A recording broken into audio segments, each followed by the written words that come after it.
Ma, parang ayoko na po tumuloy. Ha? Bakit naman?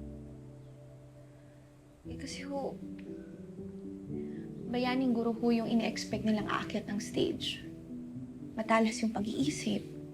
At magaling sa trabaho. Hindi na ako ganun. Ni simpleng pagbabasa nga, hindi ko magawa eh. Ay, naku, ano ka ba naman, anak?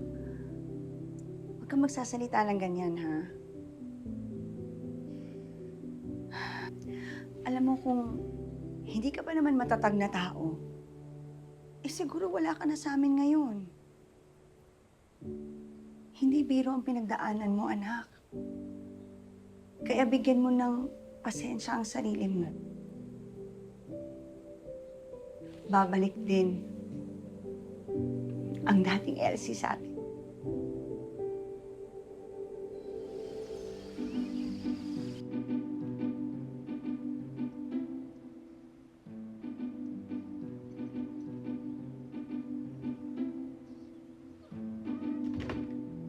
So, eto na nga ang pambato ng Mr. Papalicious ng Tumbahan!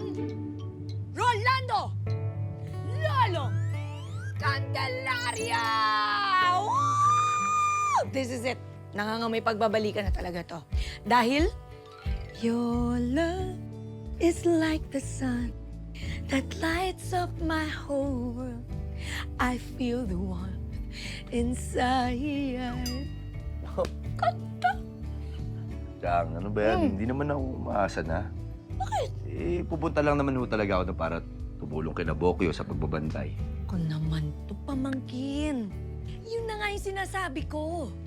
Nandun ka na lang din para magbantay. Uy, di-chance mo na para sumalakay. Sa lakay. Mm. Ako naman, ano ba yan? Anak, alam kong mahirap. Ang isip pwedeng makalimot, pero ang puso, hindi. Konting tiis lang yan.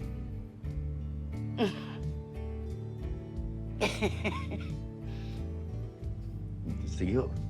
Your love